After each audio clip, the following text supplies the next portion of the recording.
We are live. I'm going to make sure uh, Insta is also going live as soon as it allows me to do that. Hey, we're good there. And there we go. All right. Hey, everybody. Thanks for joining in tonight. I had to take last week off, but everything should be back to normal today. I have Den, who is here helping out in the comment threads with moderation and everything.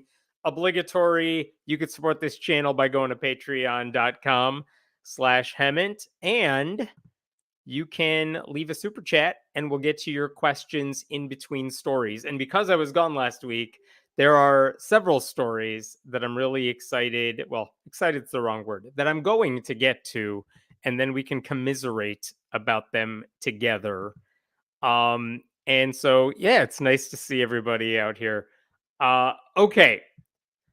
I'm going to go ahead and get started with a truly disturbing story that is not it hasn't got the attention of any mainstream news outlets, really. And it's not the big IVF story, which we'll talk about in a little bit. But you have to see this clip because it's insane. This sermon clip has gone kind of viral now. And it's actually from a sermon from, I believe, August of 2023. But let me set this up for you and then I will let you hear it. There is a pastor named Bobby Leonard. I think he's in his mid 80s or something. He's the head of a place called Bible Baptist Tabernacle in Monroe, North Carolina.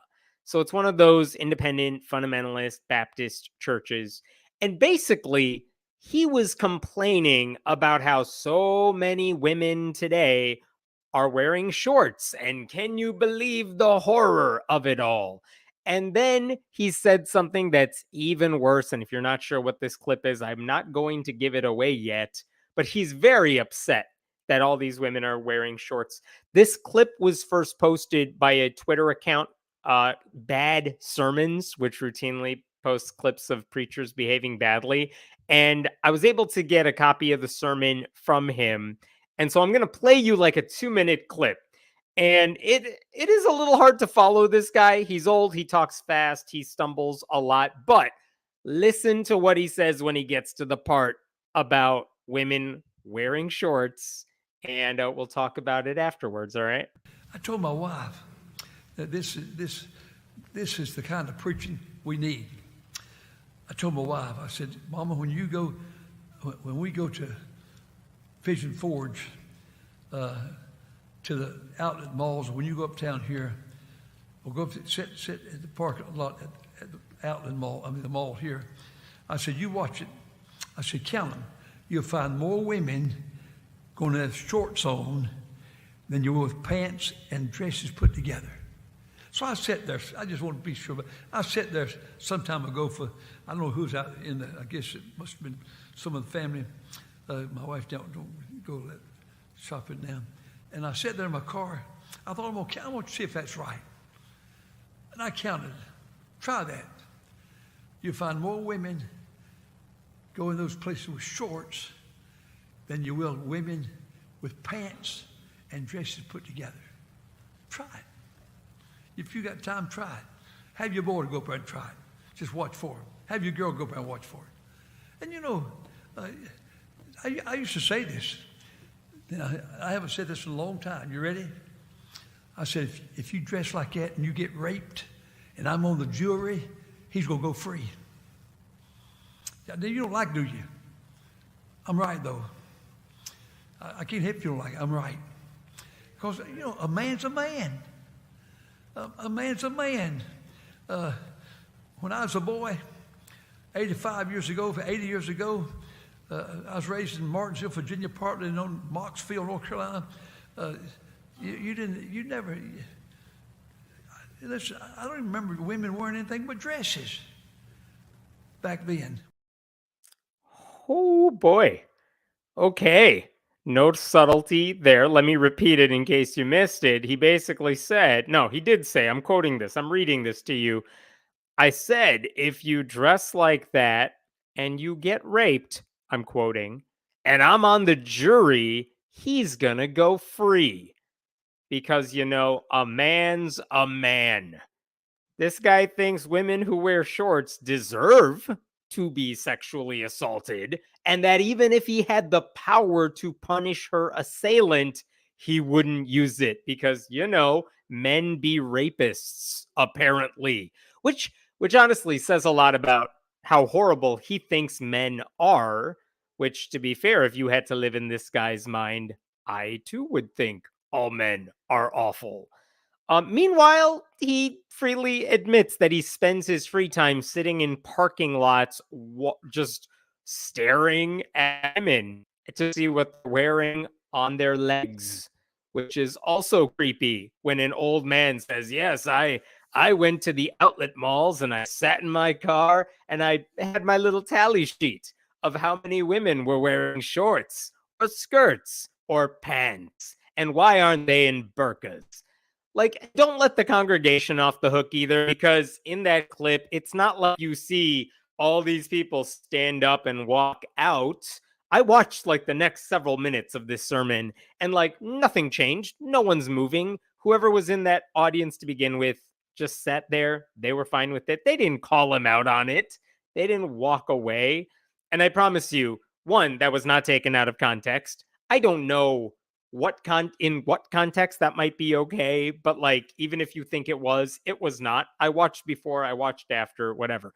And I would love to even link you to the full sermon, but after that clip was posted a few days ago, the church took down its Facebook page, it took down its entire YouTube channel. um and again, I remind you, this was delivered in August of 2023. I'm not sure what happened now that someone came across it and tipped off, bad sermons to post that clip. Um, but this sentiment that, what was she wearing? She deserved it because of what she was wearing. That is not new. I mean, that's not new for men at all. I know women know that, but it's also very much not new in conservative Christian circles. And I want to just show you a couple things in case maybe you missed this a while back. This is a headline from the Washington Post back in 2018. But check this out. This was about a Southern Baptist leader. His name is Paige Patterson.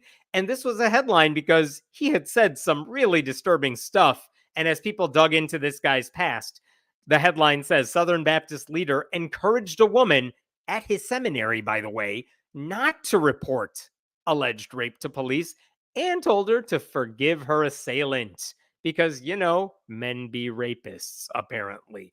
But that's the sort of thing that is typical in these circles. And then I was doing a little more digging around and I saw this article that I want to share with you. This is from 2011, but check out the headline here. Teen accused of sex crimes involving multiple children. Let's read the story. The teenage son of a local pastor has been arrested and accused of sex crimes involving multiple young children. This is from 2011. Some dude turned himself in to the sheriff's office on Thursday. His father is an associate pastor at Bible Baptist Tabernacle in Monroe. Oh, look, it's that church. And he helps with the daycare at the church's school. The church has a school, and this dude works there. That is disturbing. That is extremely disturbing. And I only bring that up to say maybe the focus of this Bobby Leonard sermon, maybe the focus should be on the criminals working at his building and not what random women are wearing when they're going shopping in a really warm area. Pigeon Forge, I've never been there when it's like 40 degrees out. It's always 120 degrees. I went back and I looked to see if this church had put up anything on Facebook, if they'd put up anything on YouTube. So far, nothing, unless I missed it.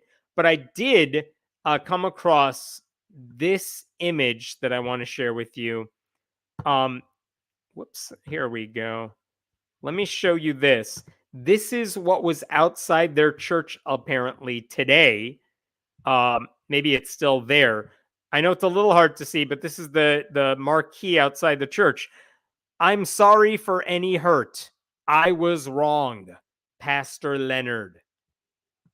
So it looks kind of like the pastor is apologizing. He's doing it in the least public way imaginable because no one's driving by this church. He's not doing it in the places where everyone would have seen the clip, so that doesn't help. Also, if he's apologizing because he says he was wrong, I think he owes it to people as a pastor to say, here's what I was wrong about, because I don't know what he thinks he did wrong. Is it the staring at women randomly, creepily? Is it saying that he would have let the guy off the hook?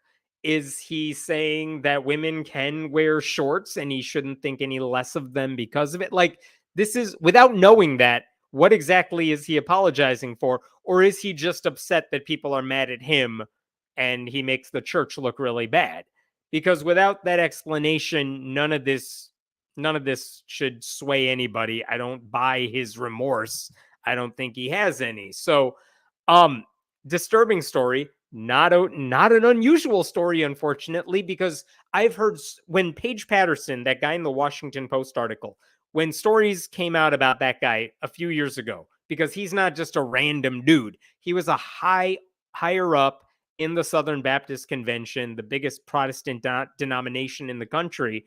When that guy basically said the same thing and was just an asshole to women who were making allegations of abuse, the comment you heard from so many people is, that is what I was told too. Women who go to these churches were told, like, if I wear shorts, I am tempting men to lust after me. If you were a curvy woman and you covered yourself up, but because you're curvy, they could see the outline of your figure, the women were told they were doing something wrong because the men might lust after them, which makes you wonder, what are they supposed to do at that point? But this is something that is typical in evangelical circles, which is blaming the women for anything that then happens to them or the way men treat them. It's always their fault. It's how they treat marriages. It's how these churches treat marriages, where, like, it is the woman's responsibility to control what a man does. It's never the man's responsibility to control himself. Like, in that sermon clip I played for you, at no point does Bobby Leonard say, hey, you know who might be the problem here? The dude who sees a woman in shorts and then decides to attack her. No, not only does that guy get off the hook because he never talks about that guy, he goes out of his way to say, if I were on a jury, I would totally, like, high five that dude and let him go, because come on, what do you expect? Do you expect a woman to walk by with shorts and not get assaulted? Come on now. We're Christian. What else can we do? It should horrify. It should horrify everybody who watches that clip who goes to that sort of a church, because I know that's a IFB church and they're considered fringe, but that rhetoric that women are to blame for how men look at them and treat them and assault them, if that's what it comes to, that sort of rhetoric is not unusual in non-denominational Christian churches, white evangelical churches, mega churches, that sort of thing that is rife in purity culture and all that. It's everywhere. So that guy's not a fringe dude.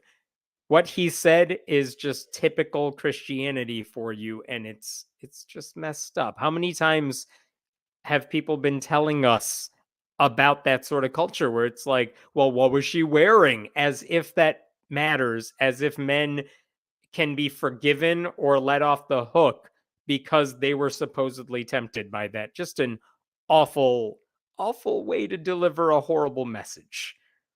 I'm going to pause there, but I suspect many of you have thoughts about it. I'm very curious what your comments are about that story.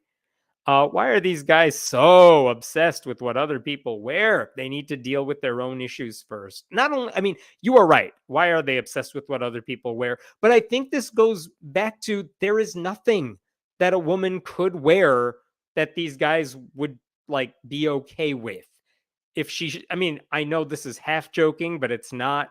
Like, if she's showing ankle, if she's showing some of her shoulder, they would be saying the same stuff. Unless she was covering pretty much 99% of her body. And even then, they would be like, well, I see your eyes, and they were asking for it.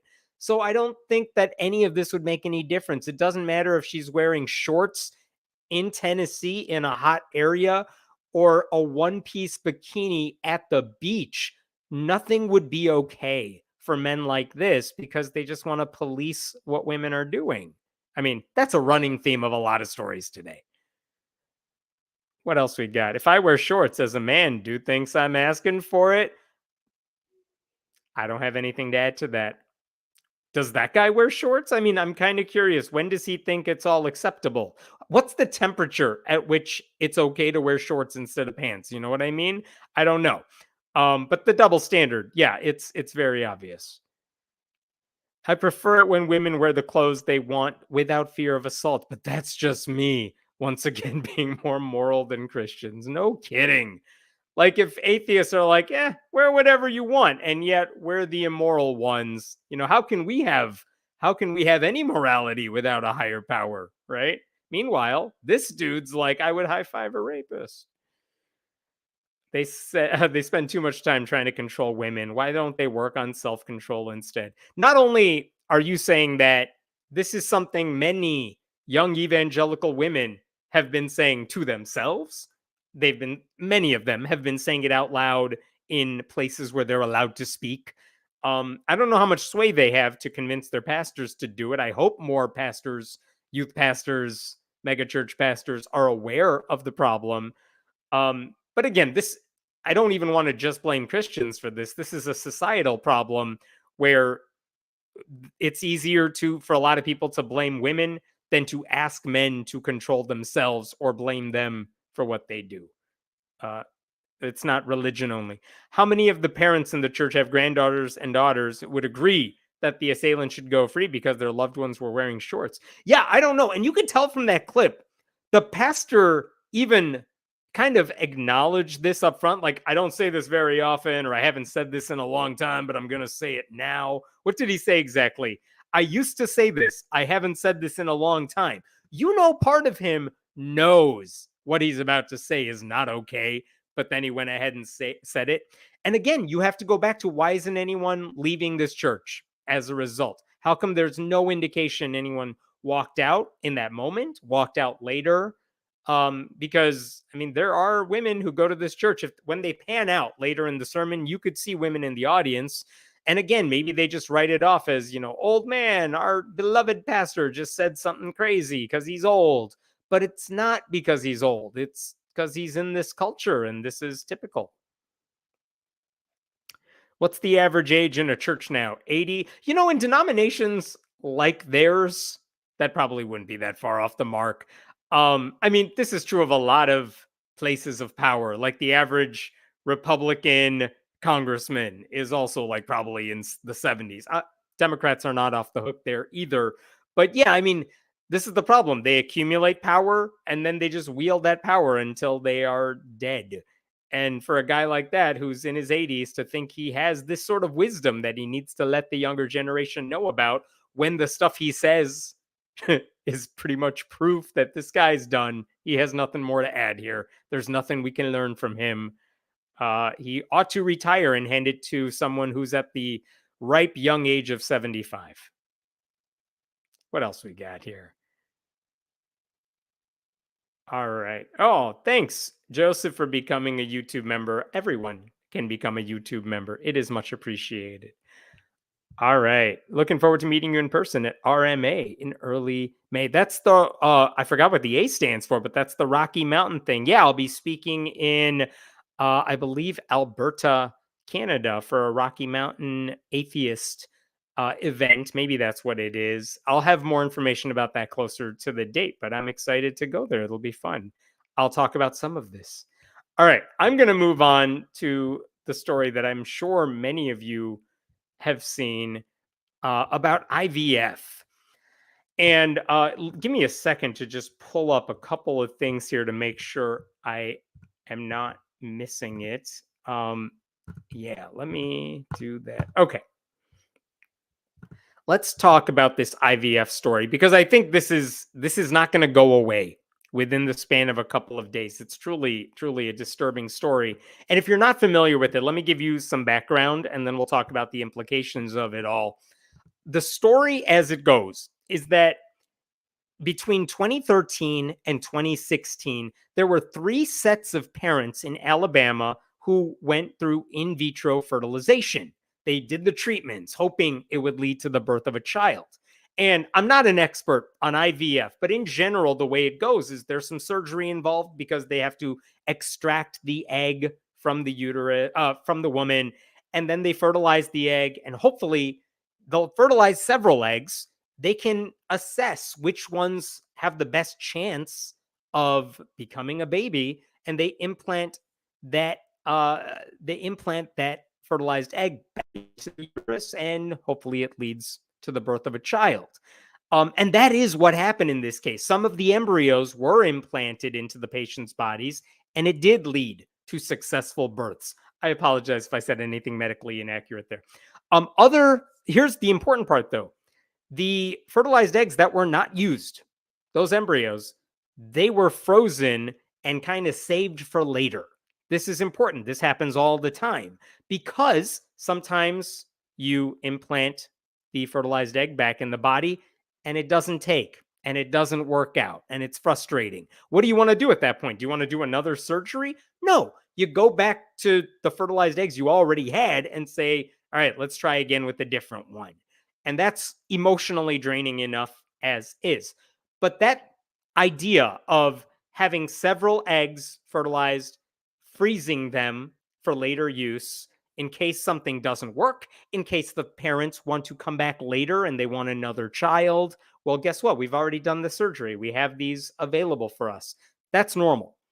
So that's what happened in this case. Some of these embryos were implanted into the patient's bodies. They had successful births. The rest of those embryos were placed in a, quote, cryogenic nursery at a place called the Center for Reproductive Medicine. They were frozen there until further notice. Here's where it gets weird. In 2020, a patient at the hospital that houses that fertility clinic, that person somehow got access to the fertility clinic via an unsecured doorway. And he got access to the freezer where they kept all these embryos. And then he took them out. And imagine you go into your freezer at home and pull something out. It's freezing. Well, these are even colder than that. So he must have been shocked and he dropped whatever he pulled out of the freezer and he destroyed those embryos. So those 3 sets of parents eventually sued the Center for Reproductive Medicine and the group overseeing it. And they said it was the hospital's negligence that led to the destruction of their embryos. And importantly, they said that was not just a mistake and we're mad at the hospital. They said that violated the Alabama Wrongful Death of a Minor Act. This is key. To put that another way, they sued the hospital for killing their babies, basically saying that life begins at conception. And Alabama has a law that punishes people who wrongfully kill a minor. But the question is, if it's a frozen embryo, is it a minor? Is that the same thing? Well, a circuit court judge in 2022 said, you guys, we're talking about frozen embryos. Those are not children. Those are not the same thing. So she tossed out the case. So then these plaintiffs appealed the decision, and the Alabama Supreme Court this week overturned that ruling. They voted 7-2 and said embryos are minor children and that unborn children fall under the umbrella of minor child, and that therefore the families have every right to sue the clinic under that law. So important to note, the families have not won their case. They just now can move forward with their case. But these Supreme Court justices in Alabama, every single one of which was appointed by a Republican governor, they said, yeah, unborn children count as children. But the thing I really want to show you, by the way, let me show you this. This is the actual law they are talking about. you could see wrongful death of a minor, and this is the important bit highlighted. When the death of a minor child is caused by the wrongful act, omission, or negligence of any person, the personal representative of the minor may commence an action. That's what these plaintiffs were doing. They're saying, well, our minor child was killed by this hospital, so we're coming after them. And the Supreme Court of Alabama just gave them the green light to do it. But the thing that I really need to show you is not the decision, because you may have heard about this decision in the news, because it effectively says we can't do IVF treatments in Alabama because the way we do IVF treatments is we keep the frozen embryos, but if the family doesn't want them, if they get destroyed as they did, well, we discard them. Or maybe we donate them to a science lab or something, but they get destroyed ultimately. And if the Supreme Court of Alabama is saying you can't do that, it's murder, what would a fertility lab or an infertility clinic, like, what would they do at this point? They can't house these embryos forever. What happens if the parents say, yeah, we're done having kids? We had one, we had two, we're good now. What do they do with the remaining embryos? They apparently cannot destroy them because the Supreme Court says that's murder. So are they supposed to keep them indefinitely? What if the parents whose eggs those are, what if they die and they have children and grandchildren? Like, how long are you supposed to hold on to these embryos at that point? Like, at some point, the ruling says you got to hold on to these indefinitely, which takes a lot of money for storage. And who's going to pay for that? Because it's not cheap. So, like, there's a lot of ramifications here. Already, as I say this, I think there were 5 fertility clinics in Alabama, and like 2 or 3 of them have already said, we are hitting pause on IVF treatments. We're not doing them. If you already had your embryos removed, well, guess what? You're not getting them put in you because we're not doing any IVF treatments right now. It's just a horrible, messed up decision. But the reason I wanted to bring this up is because I told you it's a 7-2 decision by the Alabama Supreme Court. Well, one of those 7, one of the people in the majority also actually happened to be the Chief Justice of the Alabama Supreme Court, Tom Parker. And instead of just saying, yeah, I agree with the majority, he said, yeah, I agree with the majority, but I want to offer my own reasoning as to why I agree with the majority. And his thing was crazy. Let me show you some of what he wrote, Tom Parker. This is part of his concurrence. And just look at this. This is page 37 of this document. In summary, the theologically based view of the sanctity of life adopted by the people of Alabama encompasses the following. This is what all of Alabama believes. Okay, number 1, God made every person in his image. That's just a fact, you guys. That's what everyone in Alabama believes. Number 2, each person, therefore, has a value that far exceeds the ability of human beings to calculate, says a guy who probably thinks the world is 6,000 years old. And number 3, human life cannot be wrongfully destroyed without incurring the wrath of a holy God who views the destruction of his image as an affront to himself. Like, what the hell? Section 36.06, that law we were talking about, recognizes that this is true of unborn human life no less than it is all other human life. That even before birth, all human beings bear the image of God, and their lives cannot be destroyed without effacing his glory. Like, none of that belongs in any judicial decision ever. He's basically saying, I agree with the legal decision that embryos are people, but also let's make sure everybody knows that the reason that's true is because the Lord my God in my favorite book said so, and you can't question it, and that's how I decide the law. It's whatever my favorite book in my book club says, and I don't care about what the rest of you think. Like, why is his personal religion the basis for this decision at all? Why couldn't he just say, yeah, I agree with the legal basis, whatever the other dude said? No, he's like, I don't care what he said. Embryos are people because God said so in my interpretation of this book. That is seriously messed up. And then at the very end of his statement, at the very end of his concurrence, he wrote one other thing I want to share with you. Again, this is now page 48. He went on for a while. The people of Alabama have declared the public policy of this state to be that unborn human life is sacred. We believe that each human being from the moment of conception is made in the image of God, created by him to reflect his likeness. Don't forget the capital letter H in his and him. It is as if the people of Alabama took what was spoken of the prophet Jeremiah and applied it to every unborn person in this state. Before I formed you in the womb, I knew you. Before you were born, I sanctified you. Oh my God, no one cares. Why are you citing the Bible in your decision? But the people in this case, small as they were, would be unacceptable. Carving out an exception for the people in this case, small as they were, would be unacceptable for the people of this state, who have required us to treat every human being in accordance with the fear of a holy God. Oh my God, I don't care. Notice that he uses we.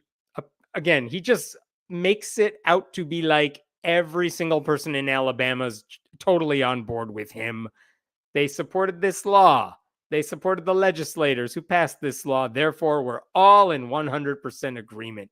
It is such a messed up way to defend a horrible, horrible decision. Like, nothing says rule of law like citing personal mythology as justification for your extremist interpretation of the law. And yet, in stories I have seen about this IVF case, that Christian privilege did not get a ton of coverage as much as like the decision itself. Because if a non-Christian judge used that type of reasoning for anything, it would be the only focus of the story, I would think. So that part is messed up. By the way, Tom Parker, the guy who wrote that, I just want to show you this screenshot here. This is Tom Parker. Look at the title. This is from Sean Foyt, the Christian nationalist guitar player who was like a COVID super spreader back in the day. He writes, Chief Justice Tom Parker welcomes Sean Foyt and let us worship to Alabama. Tom Parker, that Chief Justice, is the dude in the hat in the middle. Sean Foyt is the other dude in the hat next to him. But that's who Tom Parker is. He's a Christian nationalist who is using his Christian nationalism now to justify a horrible decision. By the way, I'm sure some of you have noted this in the comments. This is the very same Supreme Court, the super pro-life Supreme Court, that recently decided they would execute a man using nitrogen hypoxia, which is an experimental method that was never used before. And according to news reports about that execution, it was a disaster. This Supreme Court, this pro-life Supreme Court, is all for the death penalty. I should note, Tom Parker dissented in that particular decision, but 6 of his colleagues were fine with it. But still, like, they're not pro-life. They're just pro-fetus. Whatever hurts women, that's what they're for. So the effects of this ruling cannot be overstated. Because if they are I'll get to that question in a second. But if the 5 main fertility clinics in Alabama can now be sued over embryos that are not implanted, they're probably just going to shut down altogether. That means the clinics are going to close, shutting out everyone who wanted IVF, which includes plenty of religious people who are infertile or can't have kids the natural way for whatever reason. It also means all those doctors who are experts in doing the treatments, they might have to move to another state that actually welcomes them. And I think the more pressing concern is this stuff does not stay in Alabama. The Republican Party has nationally said over and over they are the party of the unborn. They think this ruling would be fine. They've been saying this forever, that we got to ban abortion nationally. We don't want blue states to be allowed to have it. Like, states' rights don't matter if blue states are allowed to have abortions. They want a federal ban on abortion. That would also apply to IVF. This is something pro-life groups have been saying forever. Like, they don't like surrogacy. They don't like IVF treatments. They want to ban it altogether. They think it amounts to murder. This is not a fringe group of people. This is the Republican Party. And yet, in the wake of this decision, The Republican Party is telling all of its people, stop saying you're opposed to IVF. Say it should not be left up to judges. It should be left up to other people. And I'm fine with IVF. And like, they're just hypocrites now, which is, I don't get what their position is anymore, because this is what they wanted all along. You know how after the Dobbs decision happened and abortion was banned in a bunch of states, and you started hearing in Texas and Mississippi all these horror stories of like 10-year-old, 12-year-old rape victims needing an abortion, having to cross state lines to get an abortion, or women with ectopic pregnancies who need an abortion but couldn't get it. And all these Republicans are like, well, that's not what we wanted. That's not what we were saying. It's like, yeah, no, we've been telling everybody that's exactly what you've been saying for decades now. Because these people, it's like the dog finally caught the car and now they don't know what to do with it. They never think about the ramifications of what they want. And this is a perfect example of that. For all these years, they've been saying IVF is bad. It amounts to murder. Embryos are people, all this sort of BS. And now it happened and everyone's freaking out because they didn't think it would actually happen. Republicans like saying this stuff because it's good for the base. It's good for elections. It's good for fundraising. But in terms of policy, they don't like it. They know it's bad. And they just never cared because they never thought they would actually achieve it. And now that they have, because they got what they wanted, now they're trying to run away from it. Because it turns out liberals were right all along. All the people they were declaring as hysterical were right. By the way, the Medical Association of the state of Alabama, in a brief to the Alabama Supreme Court before this decision, they laid out exactly what would happen if this decision came to pass.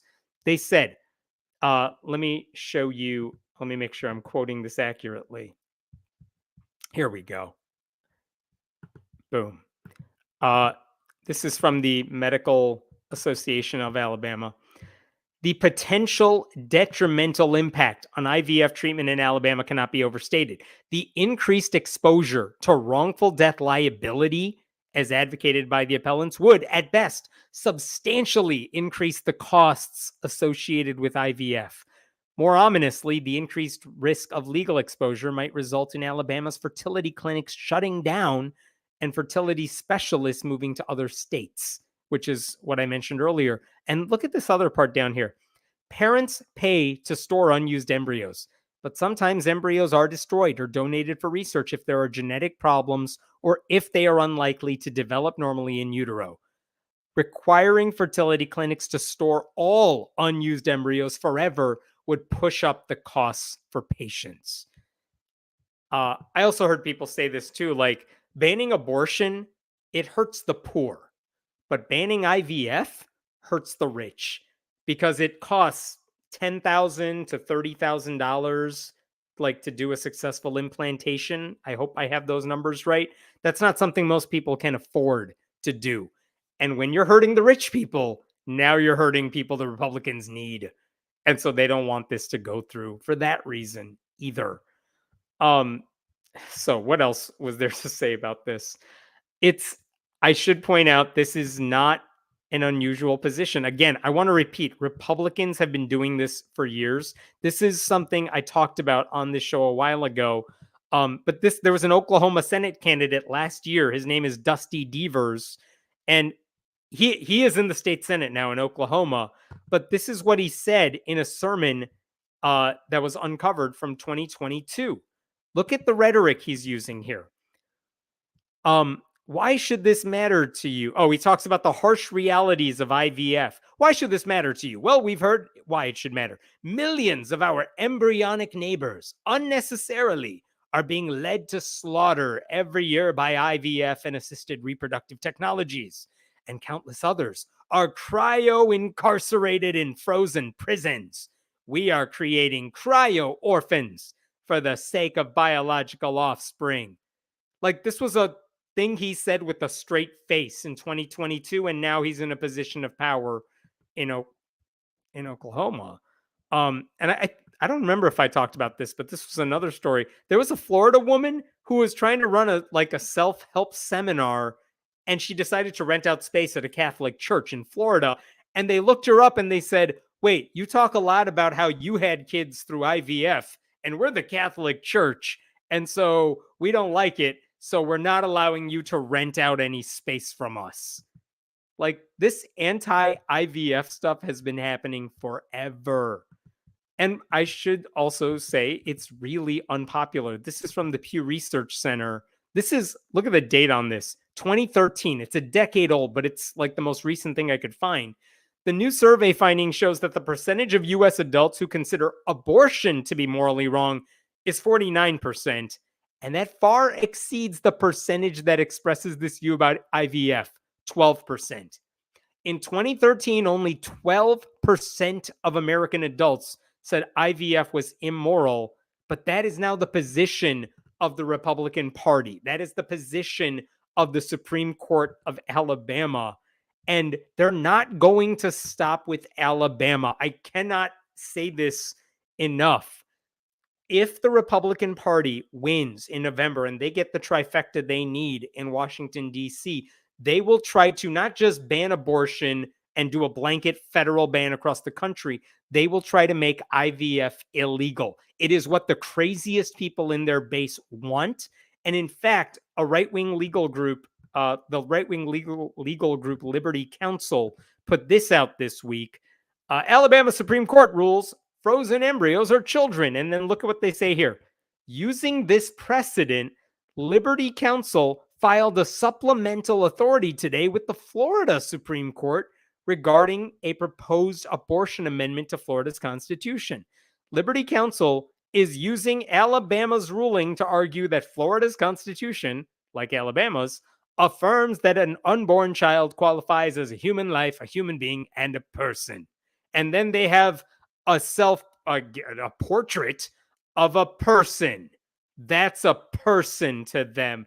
They're trying to get the Alabama Supreme Court's decision to influence what's happening in Florida, so they ban it there too. It's not going to stop in red states either. Again, if Republicans win, it doesn't matter what they say now in front of the camera, because they will say, I'm against IVF. Like, that's what they're doing right now. They will get in front of cameras and say, well, I don't agree with the decision. I support IVF. A lot of people in my church have used IVF. The follow-up should be, well, do you think embryos are people? Do you think unborn fetuses are children? They're going to have to, I hope they get asked that, because they don't have a good answer to that. And they shouldn't, because it's hypocritical. But this is what has to happen. Doesn't matter what they say, they would support a ban on abortion, and that applies to IVF as well. So this is not a fringe view anymore. This is happening everywhere. It is scary. And again, like I showed you earlier, one of those justices is so cocky about his position on that court right now that he literally added in a concurrence that said, not only are we right, my Bible's God tells me I'm right, and therefore that should apply to everyone in the state. It is absolutely insane. It should be horrifying. And all the more reason, I mean, if you were thinking you're frustrated with Democrats, so you're going to sit out during the election, well, then this is what you're supporting by not voting for Democrats to put a stop to this sort of stuff. All right, I'll stop there. Let's take some questions about this, because it's scary stuff. I got a lot of comments start. Oh boy. All right, let's get to them. I'll go fast. If embryos have personhood, the parents need to claim those embryos on taxes. I know I've seen people joking about this. I've seen already political cartoons saying like, yeah, I got 26 dependents over here. But this is the logical extension of crazy Republican policies. Like, how many kids do you have? What happens if a frozen embryo is stored away for like 18 years? Are Republicans going to try to get that thing to fight a war? Like, what happens as these frozen embryos get older? When does the birthday start? Does it start from the date of conception or the date it comes out of the womb? I want to know the answer. They don't have answers to them. But no doubt, again, we got to go through the consequences of this sort of decision, and none of these conservatives have thought it through. This will have dire consequences. Absolutely. And we're talking about those right now. I agree. And that's what's scary. Unborn children is not a thing. Hey, my imaginary friends are very real. How dare you? So when the procedure doesn't work, is that murder now? I mean, this is a fair question. Like, is miscarriage murder? Because that's an accident. I mean, it's not like anyone did that on purpose, but so is like some dude knocking over the embryos in the freezer.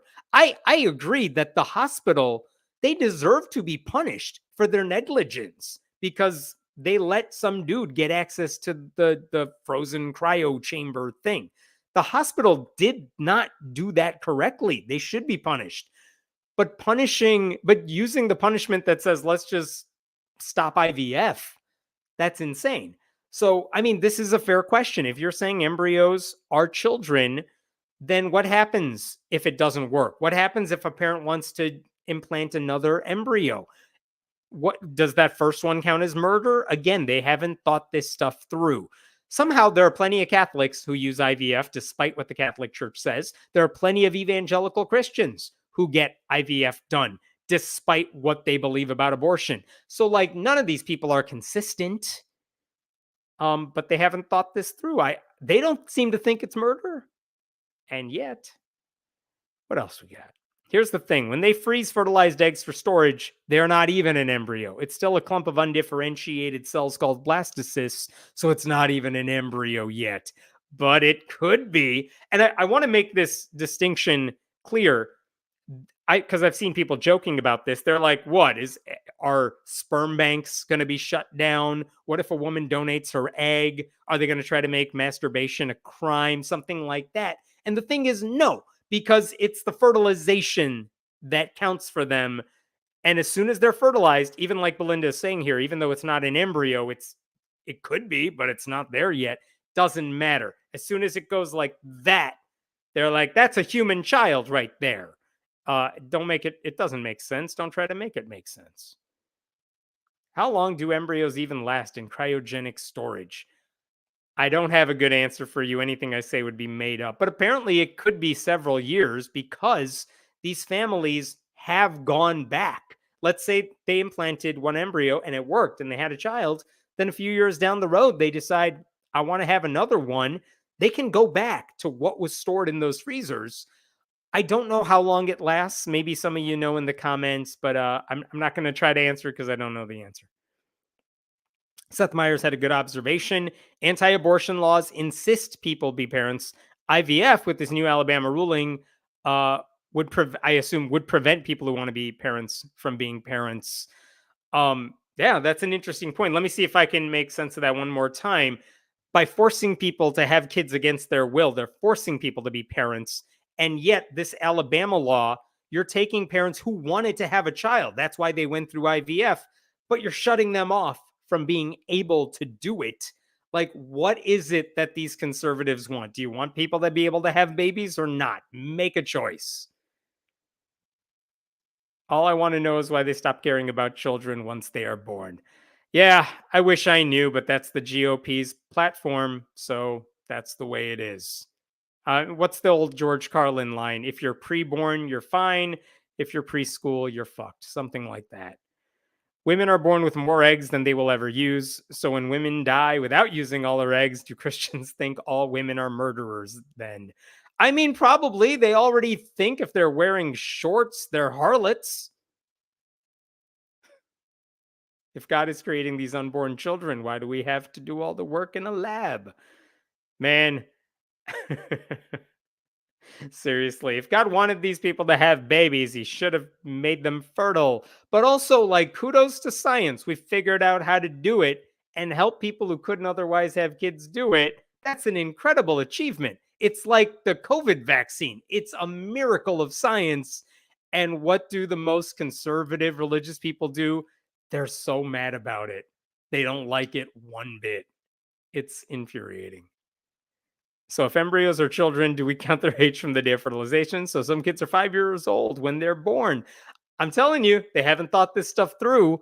Because, yeah, if you've been frozen forever, why are we counting your birthday from the day you're born? I would like to know that.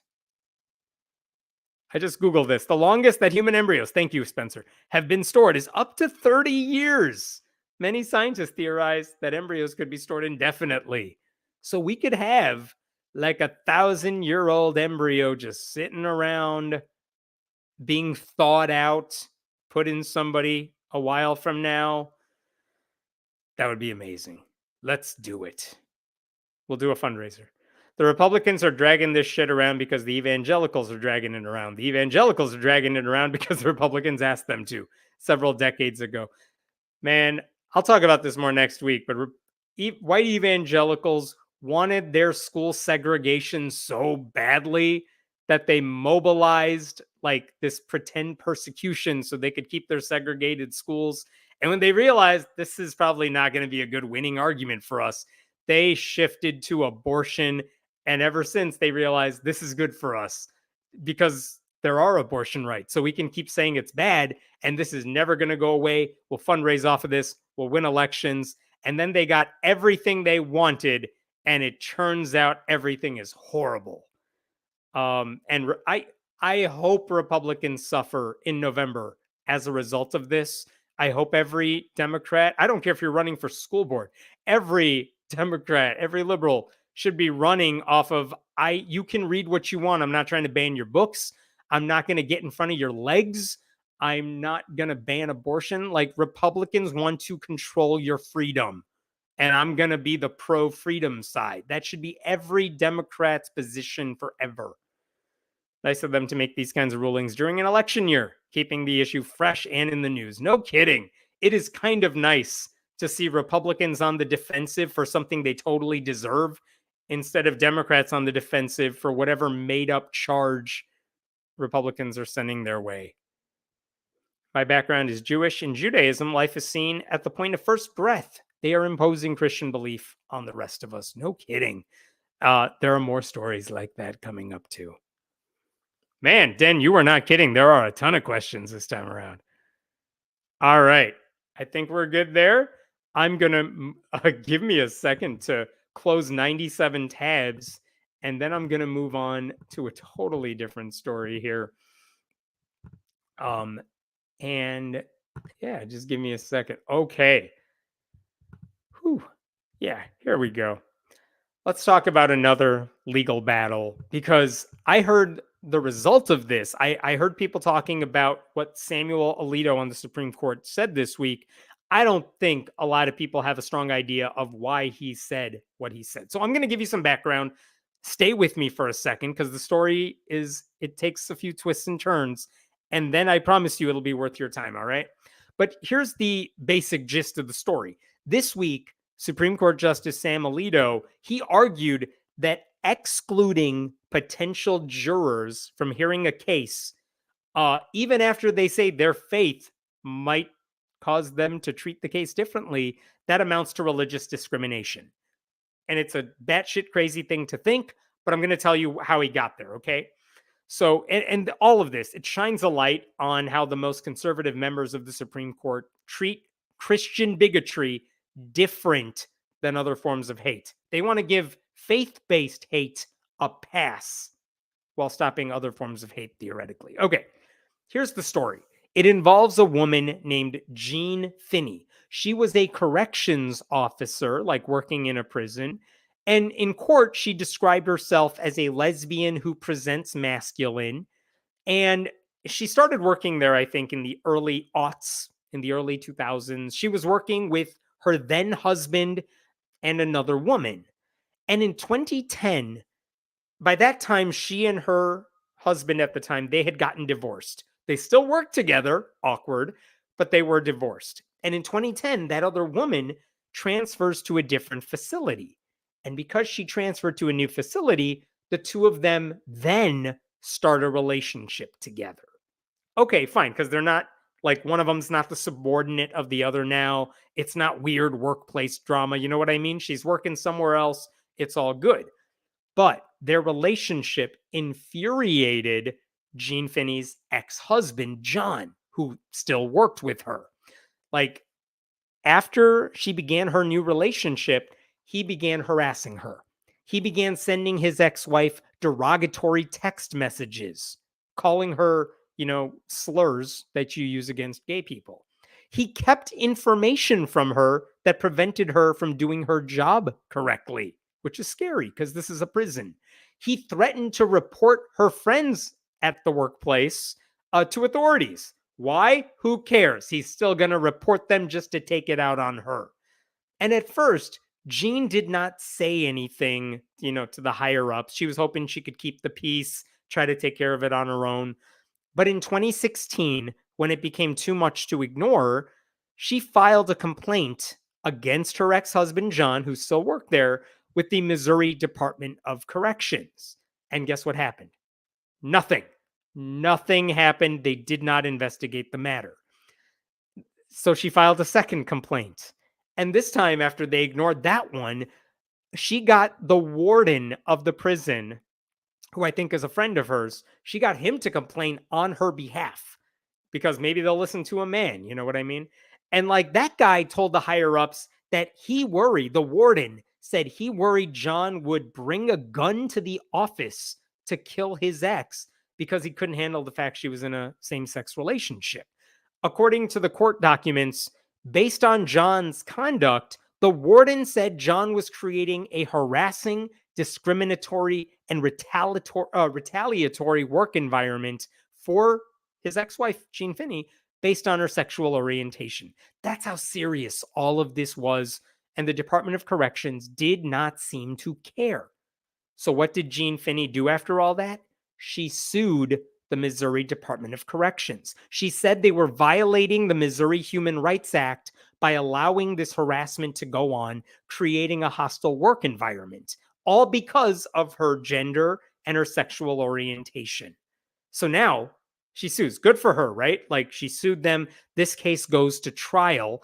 And when you go to trial like this, both sides' lawyers have to settle on who the jurors are to hear the case. And they can ask questions of the jurors. And both sides are allowed to a certain amount of times to say, you know what, I heard what that juror said in response to my questions. I don't think they're going to give my side a fair hearing, so I want that juror off the list, right? And this happens all the time in these types of trials.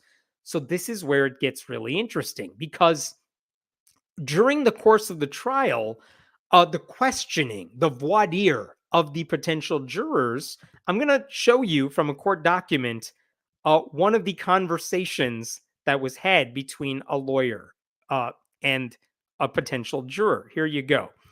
Check this out. This is the lawyer for the Department of Corrections. Okay, thank you. Earlier, I think you had raised your paddle on the question about growing up in a religion where it was taught that homosexuality was a sin. Was that something that you were taught when you were growing up? And according to this potential juror, the juror says, no, it's in the Bible. The Bible talks about it. But as I tried to say, a sin is a sin. And every one of us here sins. And I don't imagine any of you would deny it. We all do. It's just part of our nature. And it's something we struggle with, hopefully, throughout our life. So homosexuality isn't any worse a sin than stealing something. A sin is a sin. It's all on the same level. And then the lawyer says, do you think that would impact your ability to be a fair and impartial juror in this case? Absolutely not. That has really nothing to do with, in a negative way, with whatever this case is going to be about. Okay, I'm going to pause there, but so we can be on the same page, this juror said they believe homosexuality is a sin. Why do they believe homosexuality is a sin? Because the Bible says so. But then this potential juror says, yeah, I think homosexuality is a sin. However, I think lots of things are sins. I think we are all sinners. And then to clarify, the lawyer for the Department of Corrections says, okay, but this case involves a lesbian. Do you think you can be impartial in a case that involves a same-sex relationship? And the juror says, I'm good. I'll be fine. I promise I will be unbiased, impartial. Okay. Now imagine there were 3 jurors who basically said all of those things. They said they think homosexuality is a sin. All of them also said, but I can be totally impartial about it. Okay. So the Department of Corrections, the lawyers for Jean Finney basically said, we don't necessarily trust that those jurors are going to be impartial. So judge, can we have them kicked out, basically? Can we have them struck from the jury pool? Because I don't think they're going to give our client a fair shake. And the judge at the time agreed. She said, I want to, quote, err on the side of caution. She also said there are plenty of other jurors available. So, like, kicking out these three, we'll still have plenty of people to choose from. And I think it's also important to note there were other open Christians on the jury, and no one suggested kicking them out. So they probably believe the same stuff. But those three openly said homosexuality is something I believe is a sin. And because of that, they were excluded. Now, the Department of Corrections lawyers, who probably like those jurors who are biased against gay people, they said, hey, if you're rejecting those three jurors, that could get into the bounds of religious discrimination. But they didn't say anything more. And again, for reasons I just told you, I don't think that was religious discrimination, because no one was saying, let's kick them off because they're Christian. We're saying, let's kick them off because they said homosexuality is a sin. And this case kind of centers around a same-sex relationship. So it's not out of the question. Okay, so those three jurors were kicked off. No one really fought about it. The case goes to trial. And guess what? Jean Finney's side wins the case. The court awarded her $175,000 in non-economic damages and another $100,000 in punitive damages. Case resolved. She wins. Hallelujah, right? Well, then the Department of Corrections lawyers said, you know what? Now that we see how this has all played out, we want a new trial. Why? Because the, quote, blanket exclusion of certain jurors on the basis of their faith, even though they promised to be impartial, they said it violated the Equal Protection Clause of the U.S. Constitution and the Equal Protection Clause of the Missouri Constitution and a different part of the Missouri Constitution. Basically, they lost the case and they're like, who can we blame this on? We can't blame it on ourselves. We can't blame it on the law for being against us because we were wrong. Let's blame it on the fact that those three random jurors who are bigots, they were kicked out. Let's blame that. And basically, the appeal was denied by a trial court. So they appealed again to the Missouri Court of Appeals, and that was also denied. Basically, those justices said, if you had a problem with this, you had an obligation to raise those concerns in the moment, and you did not do that. You can't wait for the trial to be over and then say, oh, but we had a problem with the jurors back in the day. We didn't say anything about it at the time, but that was our concern. Like, you can't retroactively complain about a tainted jury pool. They also pointed out those jurors. This is what the Missouri Court of Appeals said. They said the jurors were not excluded because they were Christian, only because they had strong views against homosexuality, which was kind of central to this case. And they noted there were no complaints by any side about the 12 people who actually heard the case. So, like, even if those three people were kicked out, all of you were fine with the 12 people who heard the case. So, like, what are you mad about? You got 12 impartial jurors. You're just mad because you didn't get 3 of them beforehand. Like, what are you mad about? So that's what the appellate court said, knocked down the appeal. And then the Department of Corrections appealed again to the U.S. Supreme Court, hoping that this right-wing court would take up their case and say, yeah, well, you can't discriminate against 3 bigots. So on Tuesday of this week, the U.S. Supreme Court said, yeah, we are not hearing this case. This is not important enough for us to hear, is what I assume they said. It's not enough for us to hear, so we're just going to deny the appeal. And usually, if the Supreme Court says we're not going to hear your case, they can do that with one line in an order that just goes out. And a lot of cases are on there because they don't have time to hear everything. They only hear certain types of cases. But Samuel Alito said, listen, I agree that we should not hear this case. Why? Because the Department of Corrections lawyers did not do the paperwork. They did not file their complaints in time. They didn't follow the procedure to complain about jurors. Like, they did everything wrong, so we're not going to hear this case. I agree. I agree with what Sam Alito said in that case. But then Samuel Alito decided to just add on an extra 5 pages explaining his concern. He didn't have to do this. He just decided to chime in to explain his thinking. He says, yeah, we should not hear the case. However, I am disturbed by what the case reveals. And let me show you what he wrote here. Okay. All right. Here it is. It's 5 pages. You can see at the very top of the document here. Missouri Department of Corrections versus Gene Finney. Here's Samuel Alito. In this case, let me blow this up a bit. In this case, the court below reasoned that a person who still holds traditional religious views on questions of sexual morality is presumptively unfit to serve on a jury in a case involving a party who is a lesbian.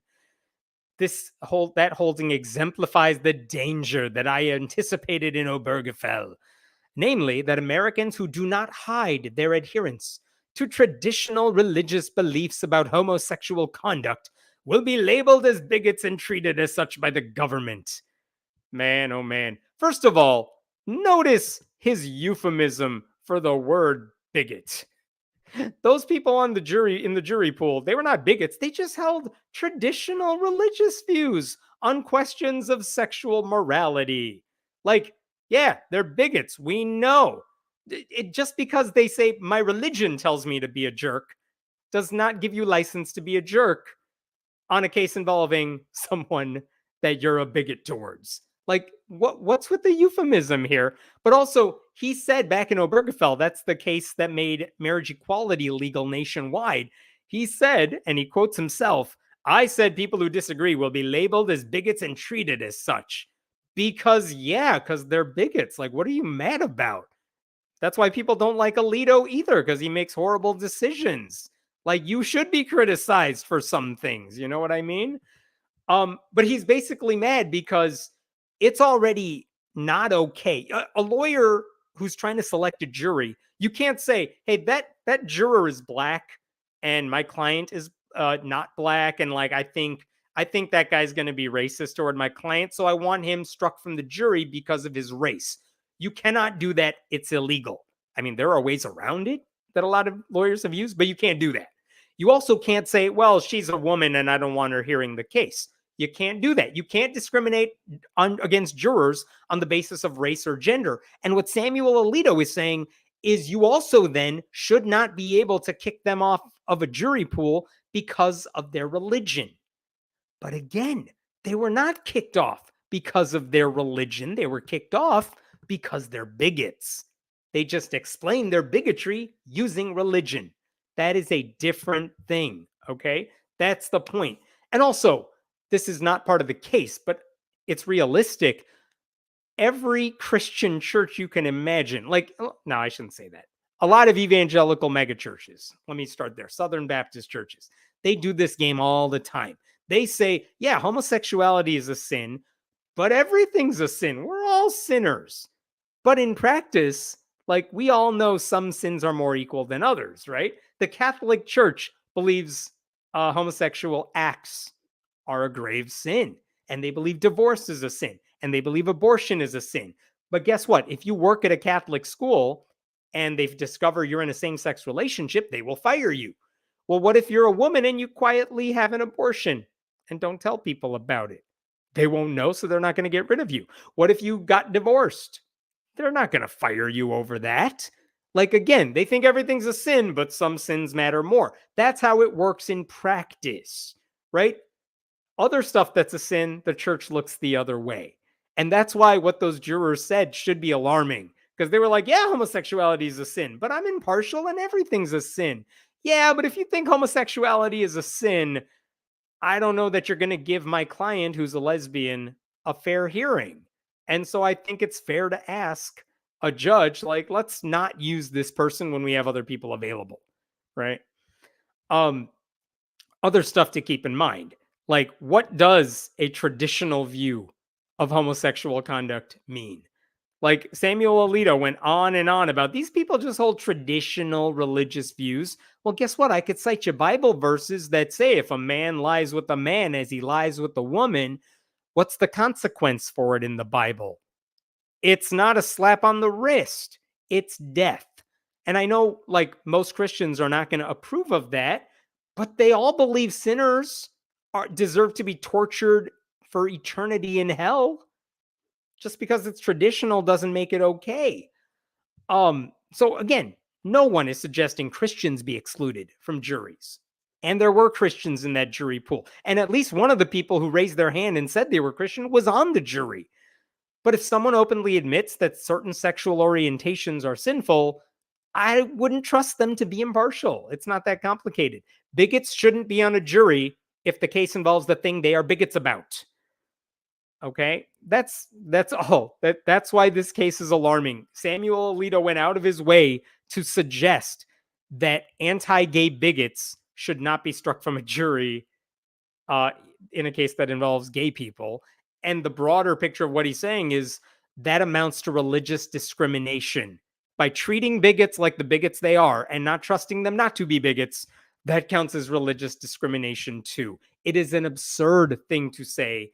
It's not like the Supreme Court ruled that way. It's just him chiming in saying, hey, I know we're not going to listen to this case, but while I have your attention, let me just go ahead and say this. And that's why it made some news this week, because he is saying under the laws, under the rulings we've made in the past, this conservative court, this is where he wants to head. He wants to make sure any sort of religious bigotry is permitted, because anything less would be faith-based discrimination. And if you get him the right case, and this one was not it, he is so ready to rule in favor of not allowing anyone to criticize like faith-based bigotry. He even wrote in this thing right here. Let me show you this one last thing. I would vote to grant review in this case were it not for the fact that the Court of Appeals concluded that they didn't dismiss the jurors properly and all that. Like, if not for the details of this case, because this case is not the one, but he is ready to hear this case, and you know exactly how he would rule. That's why this was so disturbing. I think I will stop there for now. I can see questions here, but what else we got here? People can't tell the difference between facts and opinions.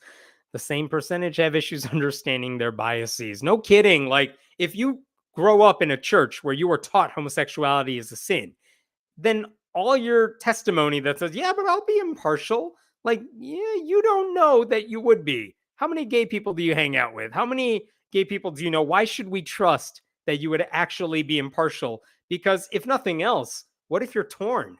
Who are you going to give the benefit of the doubt to? You know what I mean? So, disturbing. It's Missouri. Of course, there were other Christians in the jury pool. This is a ridiculous argument. No kidding. I wish I mean, I don't know how many there were, but you're right. I'm sure there were a lot. Thanks, Maya. Alito and Thomas do like to write their own BS on every opinion or lack thereof. You know, Alito was seething that he didn't get to hear this case. Like, everyone, even the other conservatives are like, yeah, dog, this isn't it. And he's like, but I wanna. And then he had to explain himself. All right, fine, we won't do it, but I would if I could. Like, he has to explain that he would be a bigot if he had the opportunity. Just give him that opportunity. Alito, knowing that the law was followed, still lamented the fact that he can't use the case to allow bigots to harass the LGBT community. Yep, that's my fear. Again, why would you sit out this election? Do not let a Republican Senate block Biden's nominations or approve Trump's nominations in the future. It would be a disaster.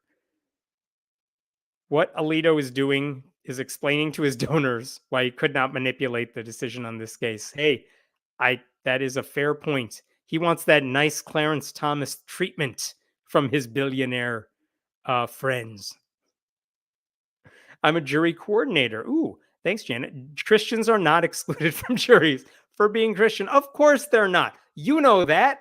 I know that. Samuel Alito is the only dude who doesn't seem to know that. And unfortunately, he's the most powerful man in the country. Close to it. Hammett does the best research. I appreciate his work. I don't, but I appreciate your comment, Sean. Thank you so much. I pull from a lot of I try to pull from a lot of very smart sources. What is your skincare regimen? I'm Indian. That's all I got. All right, I'm going to move on to the next story. Let's see what we get. Oh, you're going to love it. I had to do a not serious story for at least a second. And I got the one you want. Give me 1 second to pull this up. This is half my tabs, this story. Okay. We have to talk about Brian Houston. Brian Houston used to be one of the most powerful megachurch pastors in the world. He ran a church in Australia called Hillsong, and Hillsong is so big, they have branches all over the world. And then earlier this week, I'll talk about why he's no longer with Hillsong, but he's still very powerful. He's well known in the evangelical community. But Brian Houston on Tuesday tweeted something that seemed unusual. Let me just show you his tweet. That's it. Ladies and girls kissing. What do y'all think he was doing there? I mean, there's a few ways we could go about this. He was searching for some stuff late at night on a Tuesday night, thought he was typing into Google or some other site, and accidentally not just typed this into Twitter, but then clicked tweet and just totally forgot what he was doing. Did not know at all. But that is what he shared online, and it stayed up long enough that everyone got screenshots of it. Okay, so that part's just funny. And again, if he didn't have 577,000 followers on Twitter, maybe it would have gone unnoticed. But just to give you a little more background before we talk more about this tweet. Oh, we're going to talk so much about this tweet. Hillsong is so big that they have like affiliates. They had an affiliate in New York. It was run by a hipster named Carl Lentz. Justin Bieber attended that church for a while. And then Carl Lentz got caught up in a scandal and he had to leave the church. There's another affiliate in Dallas, Texas. Those two people had financial and leadership failure, so they had to leave. There was a COVID-related death of a church member who also happened to be an anti-vaxxer. 60 Minutes Australia did a whole segment that documented all sorts of allegations of sexual abuse by Hillsong leaders, so egregious that the host of that segment said the church was guilty of, quote, indifference to the victim's suffering so heartless it would surely make Jesus weep. And in 2021, Brian Houston, our buddy here, he was arrested on charges that he concealed child sexual abuse that he supposedly knew about. And why did he supposedly know about it? Because the alleged culprit was his own father who founded Hillsong Church. As the story went, his dad did something horrible. Brian knew about it and didn't say anything because he didn't want to rat out his dad, and that's why he was arrested. And all of this led to him resigning from the church. But I should say last August, he was acquitted of those charges. He doesn't deny that he knew about stuff and didn't say it, but they said, you didn't do anything illegal with what you did. Different story. I'm not going to get into that here. Anyway, back to ladies and girls kissing. That tweet remained up for like 16 minutes before it was deleted. And oh yeah. And then he tweeted this. Let me share this with you. This is after 16 minutes. And I know the timestamp looks different. It's just because the screenshots were taken from two different parts of the world. And neither tweet is up anymore. But he says, I think my Twitter may have been hacked. After 16 minutes. Listen, I've had my account hacked back in the day. It's probably because of something stupid I did. Like I revealed my password somewhere. Like it's probably my fault. I did not recover my account in 16 minutes. It was like a full day.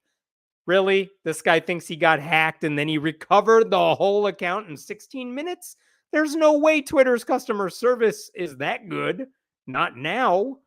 So there's that. That was then followed up by another tweet, actually a tweet from his assistant, apparently, that Brian Houston then retweeted. And this is what that one said. This is, let me share this with you. Sorry, I know there's a lot going on here. Here's the tweet from Yolanda. Look at the Twitter. I want you to look at her Twitter name. Yolanda ONT with a bunch of numbers. That's going to be relevant in 2 seconds. But here's what apparently his assistant says, and I know this because Brian Houston retweeted it. Hello, everyone. Thank you for your concern. Pastor Brian's, I don't get the PS, but Pastor Brian's assistant here. Rest assured, we are working on discovering how Pastor Brian was hacked. Our team has ascertained that someone logged into his account from a location within the USA. We've changed his password, so here's hoping they no longer have access. Please disregard anything that seems out of the normal. For your safety, remember, Pastor Brian does not contact anyone privately. Thank you. First of all, please disregard anything that seems out of the normal is a very weird thing to say, and also the way I'm going to respond to everyone about everything now on. This guy is so abnormal to begin with. What do you mean disregard anything that seems out of the normal? Have you gone to a normal church before? Like, everything seems abnormal, especially the bigger they get. But also, that last sentence, like, remember everyone, Pastor Brian doesn't contact anyone privately, so ignore all the DMs he sent after he typed in ladies and girls kissing. Just disregard all the DMs he sent at that time, which no one was asking about, but thanks for sharing, I guess. So is that okay? By the way, the reason I brought up her Twitter username, I'm going to show you this one more time. Look at her Twitter username. If you go to Brian Houston's Twitter account right now, Brian C. Houston, you won't find this tweet. Even though he retweeted it, it's not there anymore.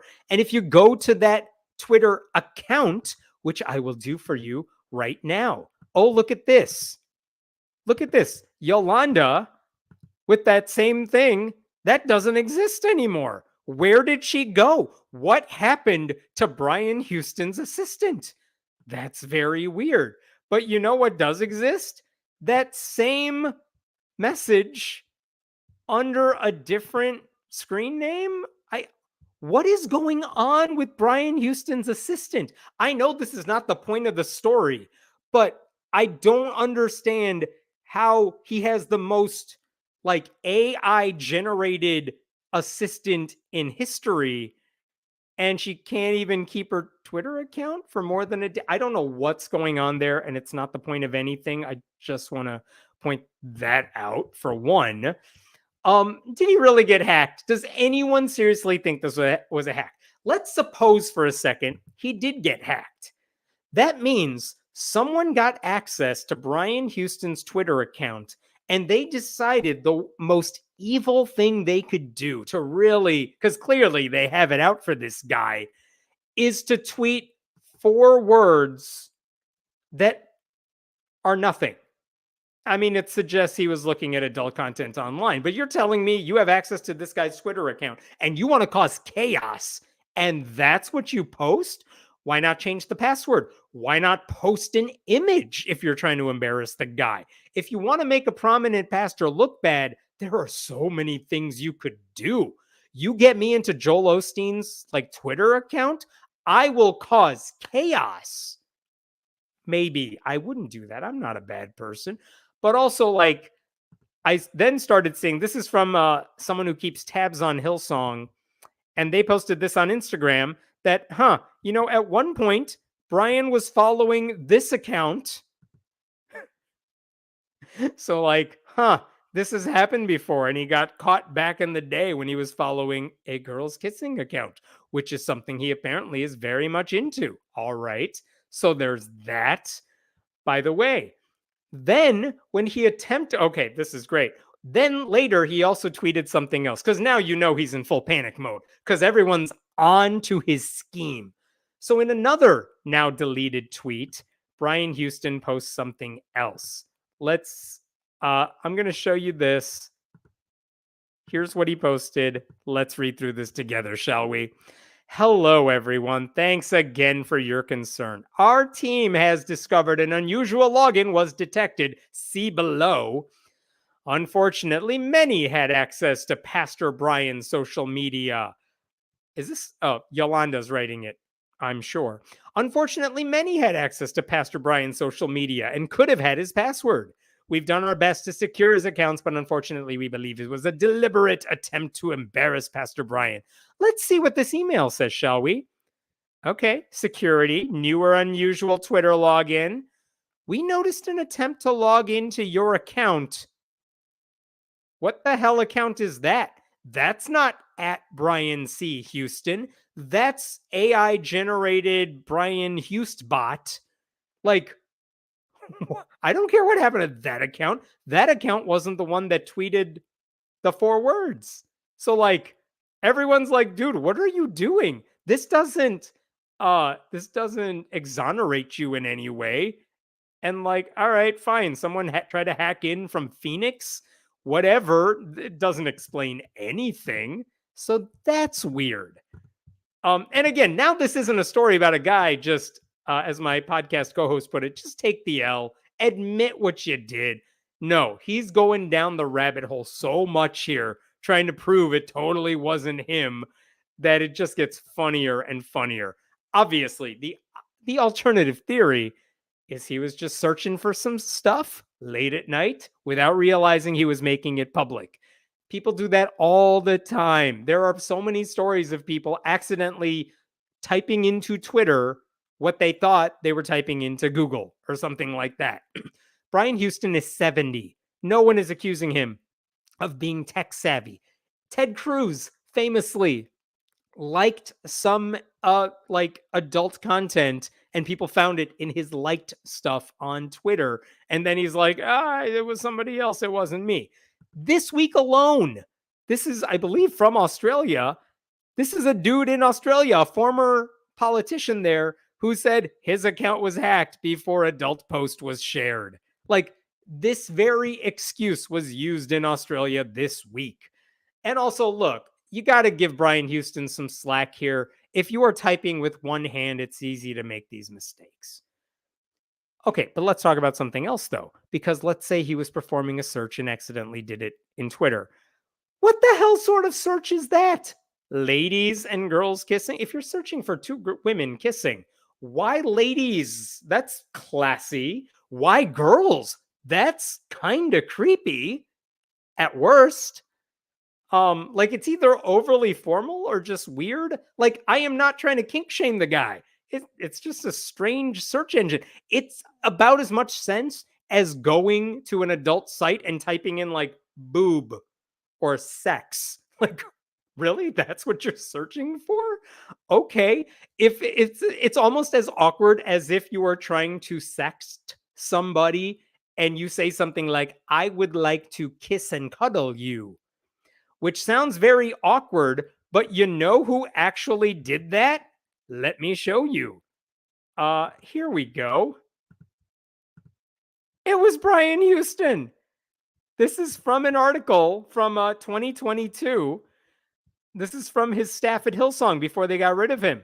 We have sadly been dealing with 2 complaints made against Pastor Brian in the last 10 years. The first incident, detailed in the letter and by Pastor Dooley, involved inappropriate text messages sent to a female staffer, which led to her resigning because, she's a woman, she has to go. Pastor Dooley, in a video conference, said the texts were along the lines of, if I was with you, I'd like to kiss and cuddle you. Words of that nature. He really likes the 2 synonyms with the and in the middle.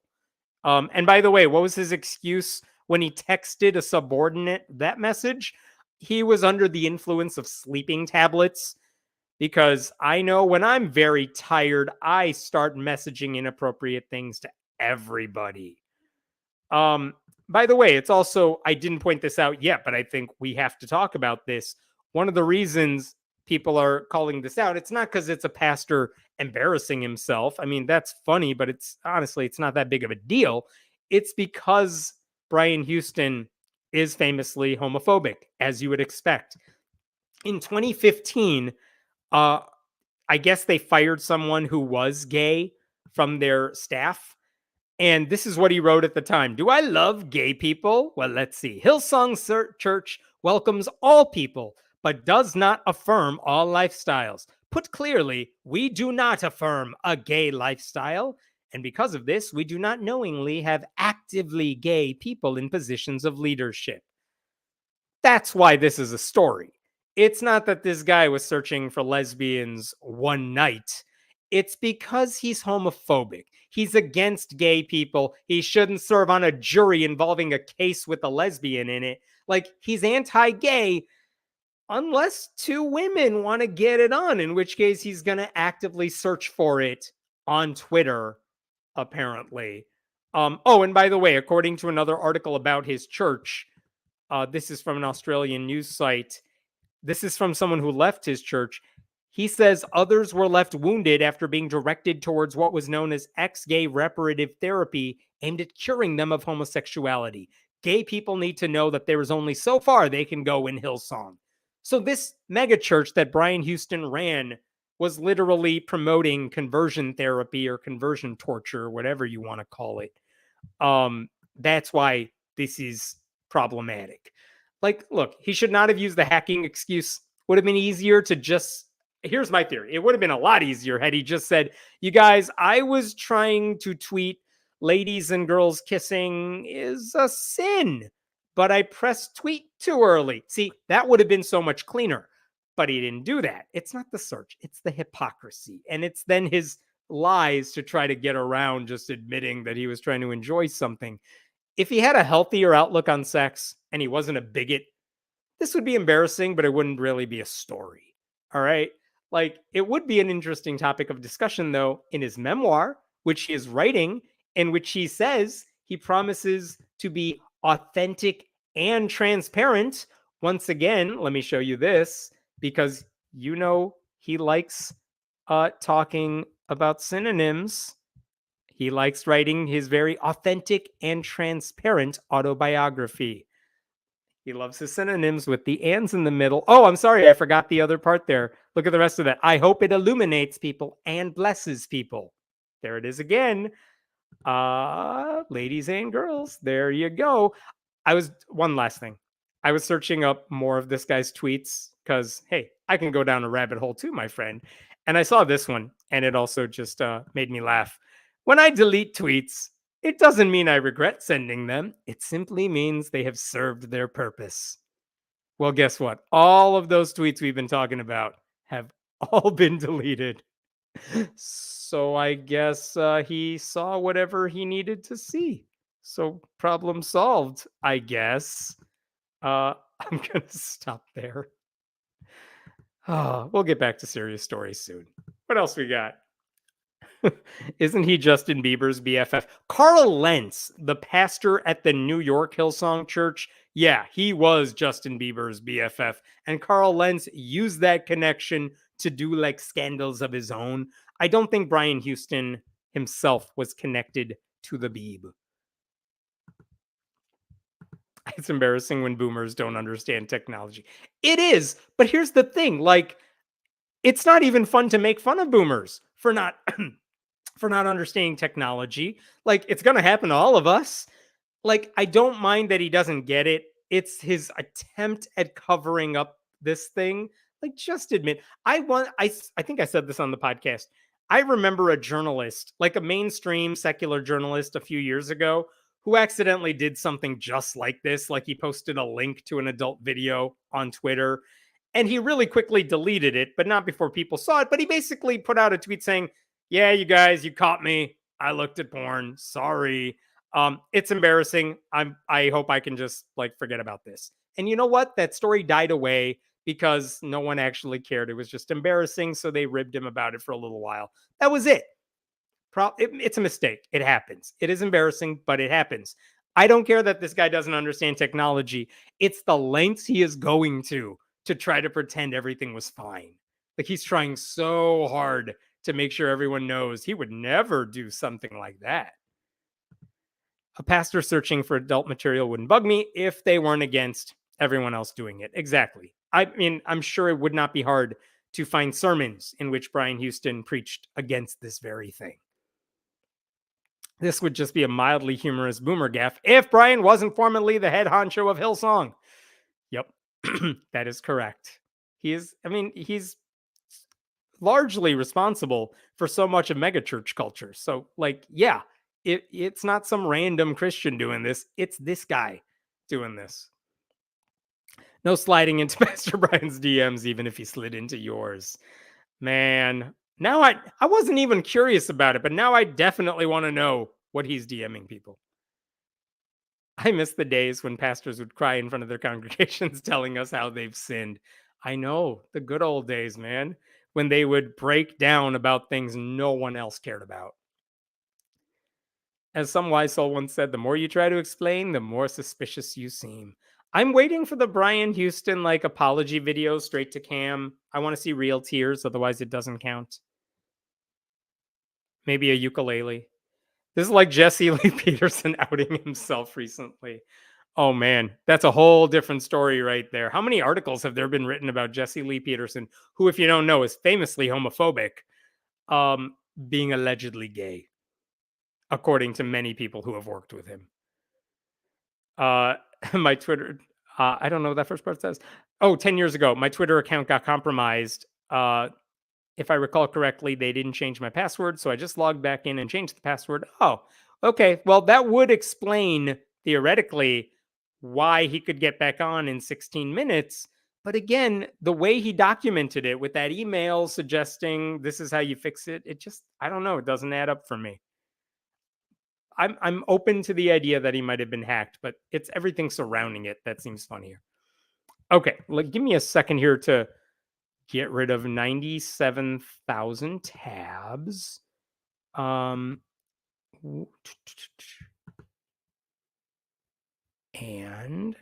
sorry about that. Give me 2 seconds. There's a lot going on here. This is what I think I want. Yeah. Oh, all right. Here. Okay. I want to talk about this story out of Texas because earlier this month at Central High School, which is part of the Keller Independent School District in Texas, a film crew from the Netherlands came into the building with all their equipment, and they just started filming students. Like, they started filming interviews with students and things like that. And usually, if you're going to do that, you got to have a lot of parental consent forms, maybe a public statement that lets people know why there are strangers in the building, because that's the sort of thing you really want to know about these days. There was none of that. No one knew why these people were in the building, who gave them permission to film, things like that. The principal of the school didn't do anything because the principal wasn't at the school that day. In fact, that may be why this film crew showed up on that day. The only people who seemed to know why they were there were the two school board members who were with the film crew. That's probably why they got access. Their names are Sandy Walker and Micah Young. And so the crew started filming conversations between like Sandy Walker and some of the students. And only when students begin like going on social media saying, there are these people filming us in school today and it's weird, only then did Sandy Walker share this message on social media. Here you go. Let me share this with you.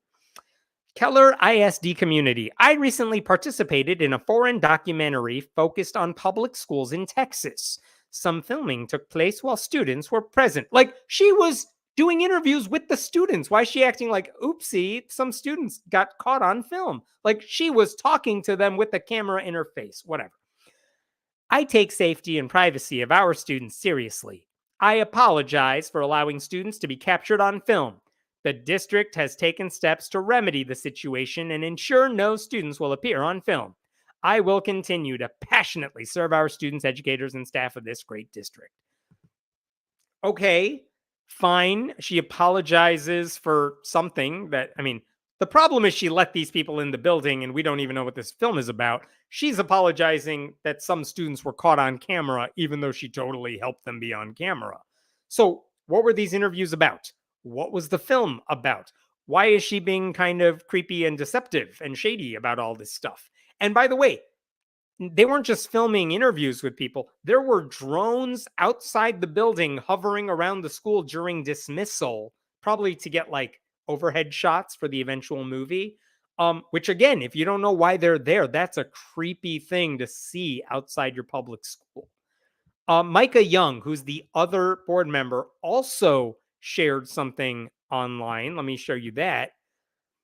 Keller ISD parents and community members, I want to take a moment to address the recent presence of a film crew on a high school campus where I briefly assisted my colleague, like, don't blame me, it was her, in an interview about Texas public schools. During the time I was there, I did not observe any students being interviewed. I regret if any students were captured on film. My understanding is the district has been assured by the crew that no student will appear in the footage. Blah, blah, blah. All the rest of that stuff is the same. Okay, so he's apologizing for something. I don't know. I don't know how they regret students appearing on film when they were interviewing students for the film. It's also bizarre to say we'll work together for the safety of our community when the lack of transparency is why a lot of kids and then their parents were complaining about all this. But we do know some things. We do know what that film crew was. The film crew was part of a Netherlands evangelical TV network that previously produced a movie called God, Jesus, Trump. So there's good reason to think these filmmakers were producing right-wing propaganda, using teenagers without their parents' consent, which is the sort of thing the right likes to accuse the left of doing all the time. And they also had the support of two board members who deliberately circumvented rules in place to prevent this sort of thing from happening. Like, if a left-wing media outlet did something like this, what the conservative reaction would be.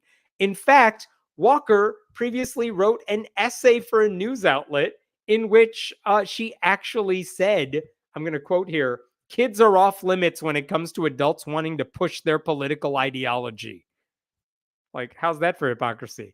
So eventually, the superintendent of the district sent out a statement saying the district and the board were not aware of any of this, even though two of the board members were part of this. One of the reasons we know all this is because there was a parent in the community, Lainey Hawes. She has kids in the district. She was the one who really made this go viral online. She pointed out that these trustees, these school board members, they lied to staff about the crew having permission to film in the building. She said the filmmakers were given security badges, giving them access to the space, and so staffers had no reason not to believe them. She also pointed out that both of those school board members had their board campaigns run and funded in part by the right-wing Patriot Mobile, which is a powerful, lobbying group or a powerful campaign group in Texas.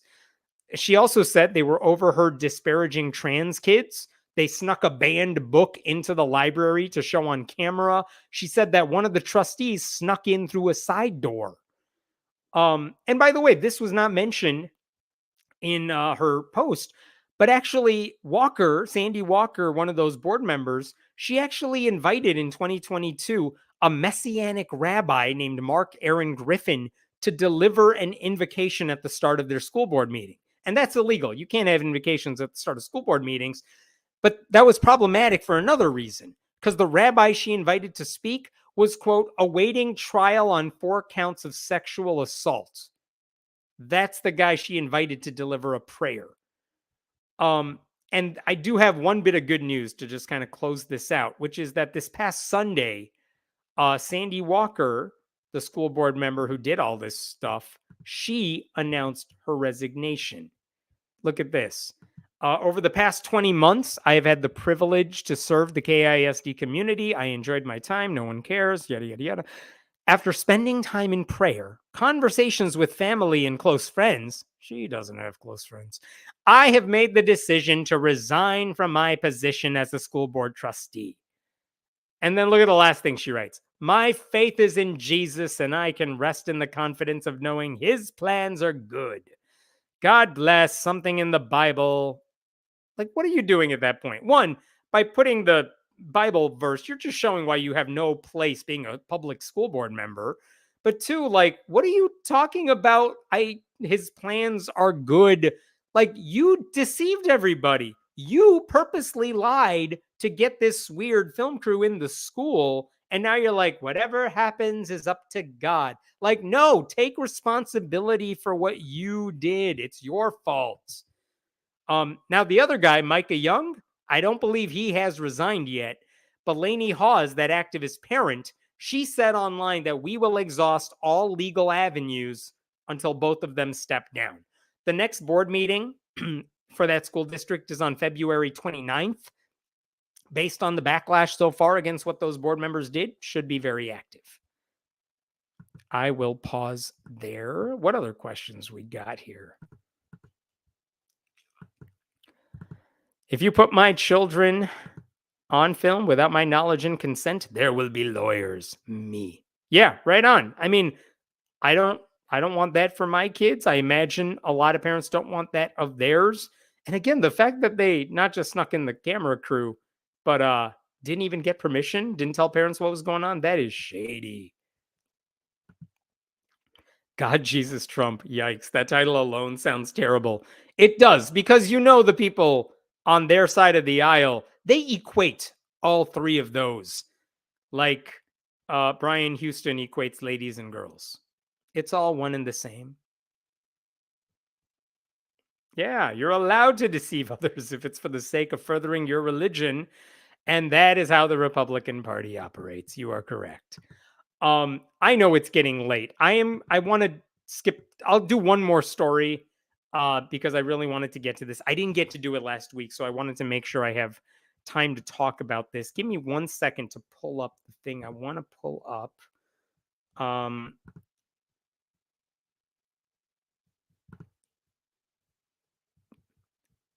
Yeah, here we go. Okay.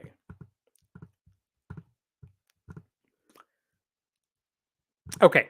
Last story I'm going to talk about today.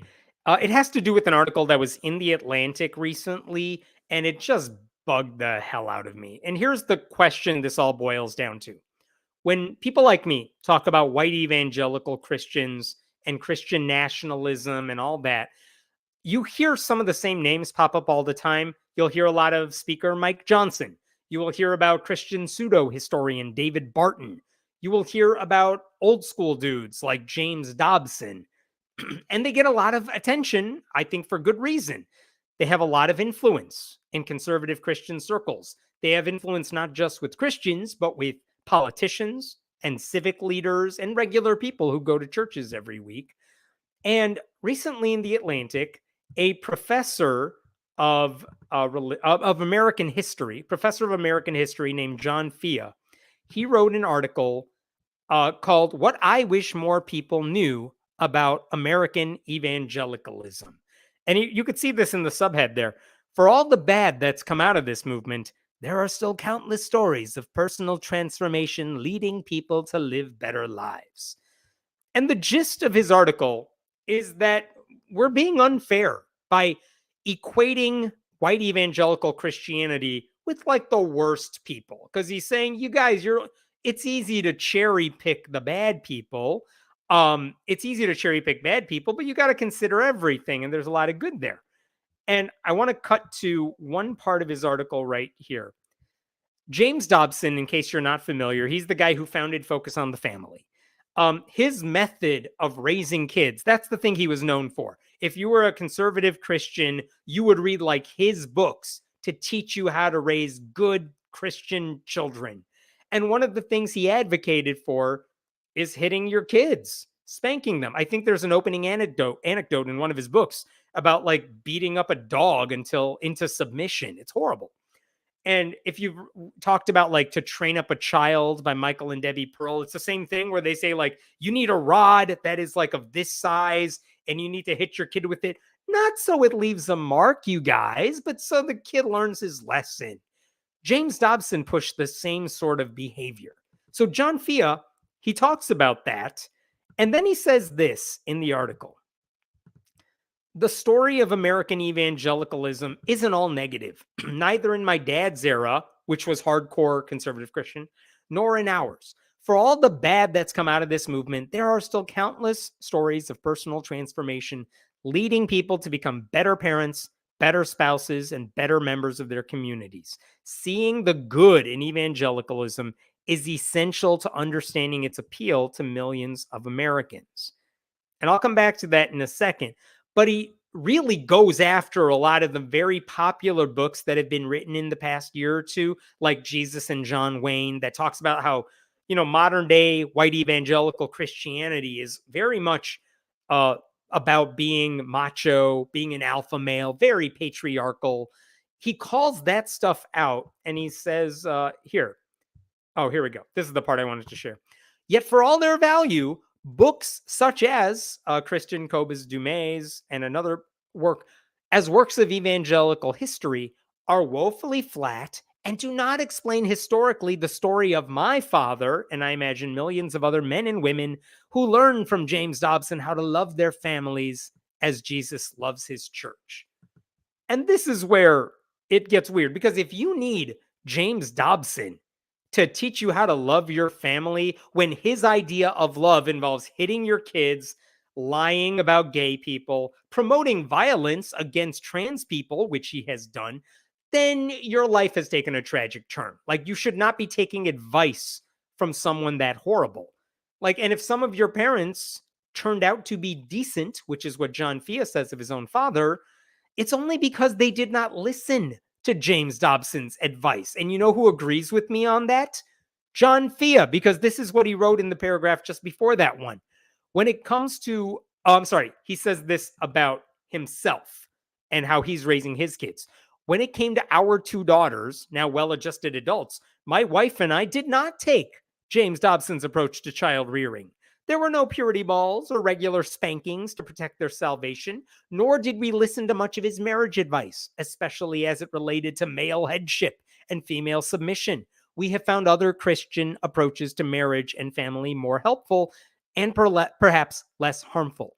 And that's a very interesting thing to say, but also he never spells out why Dobson's methods were, in his words, harmful.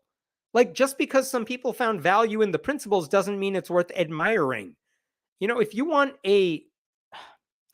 John Fia says in this article that we need a fuller account of Christian life, and we're not getting it by reading these one-sided books. The problem with that argument is that the typical white evangelical these days holds so many beliefs that are abominable. We are not unfairly focusing on a few bad apples. We are correctly pointing out the rot that is infesting the entire apple orchard. And in his conclusion, he kind of admits this, but he doesn't want to go that far. This is what he says near the end of the article. Let me make sure I can pull this up correctly. Okay. Here he is. Dumas and Barr's work is part of a narrative perpetuated by scholars, memoirists, and journalists that evangelicalism is bad for America. Christian nationalism, white supremacy, and sexual abuse have given the good news of the gospel a bad name. Some of this criticism is necessary, but some of it is unfair or disproportionate. Journalists don't sufficiently distinguish Christian nationalists from conservative evangelicals who simply and reasonably want to bring their faith to bear on public life. And that sentence right there may be the dumbest thing I have ever read. Because what does that mean? That there are Christian nationalists on the one hand, but also just, totally normal conservative Christians who reasonably want to push their faith on everyone. Like, what does that mean? I will tell you what it means. Those conservative evangelicals who want to bring their faith to bear on public life, we are talking about people who want to prevent women from accessing reproductive health care, falsely telling gay kids they can change their sexual orientation, denying trans kids access to tools that will help them grow up, rejecting expertise in science and medicine in lieu of conspiracy theories, pushing myths about sex in the name of purity, demanding that their religion, and only ever their religion, enter public schools, calling for taxpayer dollars to fund their own private religious schools, etc. And all of that's before we even get into the racism. Like, that's what the rank and file want to do. Just because they don't necessarily have the same platform or the power of Christian nationalists in elected office doesn't mean we have to give them a pass and treat them as good neighbors with different ideas. No, 80% of white evangelicals voted for Donald Trump in 2016 and 2020, roughly 80%, give or take a few. That's the clearest indication we have that they have failed the easiest, simplest morality test of our time, choosing as our nation's leader an unrepentant sex predator who doesn't take the job seriously and whose entire life flies in the face of their supposed values. And I know there are white evangelicals who do good things, and we could say that about every subgroup imaginable. But the country as a whole is worse off because whenever white evangelicals get enough power to make decisions for others, they hurt people. That is the history of modern evangelical Christianity as it relates to politics. I mean, if you think about you cannot tell the story of American history without centering it around slavery. It is also impossible to tell the whole story of modern evangelical Christianity, which is what John Fia wants to do, without centering it around the awful beliefs of those evangelicals. Whatever positive traits they have, it doesn't make up for the harm they have caused. I'm going to talk about this more next week. There's a new movie out called God and Country. It's a documentary about Christian nationalism. This is the core argument in the movie as well. You can't separate these things. Their beliefs are directly hurting our democracy. And in fact, someone who had a similar take here of all the things I'm saying here, it was Sarah Jones who writes for New York Magazine. And let me share with you one of the things she wrote. Let me make sure I'm not missing anything here. She criticized his essay, and she said she grew up in an evangelical home. She said her father was also influenced by James Dobson. And look at this. My own parents had a copy of The Strong-Willed Child, Dobson's book, as I recall, and they treated me accordingly. In practice, this meant corporal punishment, a lot of it. Because I was homeschooled from my early childhood and had no extracurricular activities, my parents could not meaningfully ground me. But my father could spank me and shove me and threaten me with belts, and he did. I still have physical scars from his efforts at discipline. My parents didn't always follow Dobson's advice, but his books and broadcasts gave abuse a Christian imprimatur. So again, she's admitting what we all know. There are evangelicals who do good, sure. They want to help people, sure. But if white evangelical Christians ever had a comprehensive accounting of their faith, it would not look pretty. Because the bottom line is living out their faith in practice has meant hurting the marginalized. And this is what Sarah Jones writes at the end of her article here. A Trump devotee may well think of themselves as an evangelical doing an evangelical thing.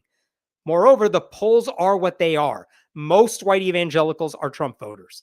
Their church may run a food pantry and host Mike Flynn or someone like him the following week. Fia admits as much. Many of them will hold their nose and vote for Donald Trump, he writes, adding, others might even attend churches that occasionally hold patriotic Sunday services, but they are also doing the Lord's work.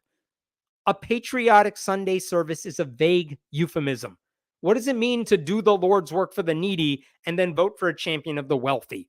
Surely the needy deserve better than Trump. Right on. When it comes down to it, if you say you love children, but you make it harder for gay couples to adopt or for people to use IVF, and then you demonize kids who are LGBTQ, and then you push for looser gun regulations so that mass shootings continue unabated, and then you spread lies about vaccines so measles pop up again in Florida like they did this week, and then you teach kids that every form of sex before marriage is sinful, you're lying to yourself. You don't love kids, you're hurting them. And again, I haven't even mentioned the fact that their core religious beliefs are just flat out untrue. Hi, I'm an atheist. Of course they're untrue. It's fascinating how so many articles about these famous white evangelicals can be written, though, without even mentioning Jesus, because Jesus is so not interesting to any of these people. He's practically irrelevant. I do want to show you one other thing that Kristen Kobes-Dumay wrote about this piece. She's the author of Jesus and John Wayne. She was the focus of John Fia's article, or at least one of the focuses. This is what she wrote about her book. Jesus and John Wayne, and the other book he mentioned, The Making of Biblical Womanhood, became bestsellers not because a secular public couldn't get enough of evangelicals behaving badly. They became bestsellers because evangelical readers themselves found them and said, this is true. After decades of being fed only one narrative, all of the positive stories and celebrations of how they, more than anyone else, were doing the Lord's work, tens of thousands of evangelical readers found in our books accounts that resonated with their own experiences. Fia's dad's story might not take center stage in my book, but other people's stories do, which again is true. Think about how many media outlets there are dedicated to pushing a false narrative of how awesome white evangelical Christians are. You have Christian bookstores doing it. You have Christian radio stations doing it. You have an entire genre of music and talk radio, right, doing all this stuff. Then you have Christian actual TV channels, televangelists doing it. Then you have Fox News, which isn't Christian in theory, but is in practice. All of these people are pushing the positive narrative. And now there are more people challenging that narrative. And some people are like flipping out that we're getting the wrong impression of them. Like, no, what they have a hard time seeing themselves through the eyes of everyone outside their bubble. And for decades now, they have refused to reckon with the consequences of their misguided and unhealthy beliefs. And just because more people are talking about all this out loud now, courageously confronting faith-based abuse in all of its forms, it doesn't mean we're getting a skewed idea of white evangelicalism. It means we're finally getting an accurate one, and we should all be very grateful for that. I think I'm done. It's been a long night. What questions do we have here? And then I'll wrap it up. Alpha males are like alpha software, filled with flaws and not ready for the public. I like that. That's good. I'm going to totally steal that. Excusing all of Trump's bullshit tells you everything you need to know about evangelicals. Seriously, I cannot believe they just overlook all of the glaring things, not just wrong with Trump, but the things that Trump does that violates what they claim to be really important to them. Like if marriage is important, well, Trump's been married 3 times. Guess what? That doesn't matter to them. If Joe Biden was married, if Kamala Harris were married 3 times, they would never let you forget about it. But, it's Trump. So everything, you just let it slide.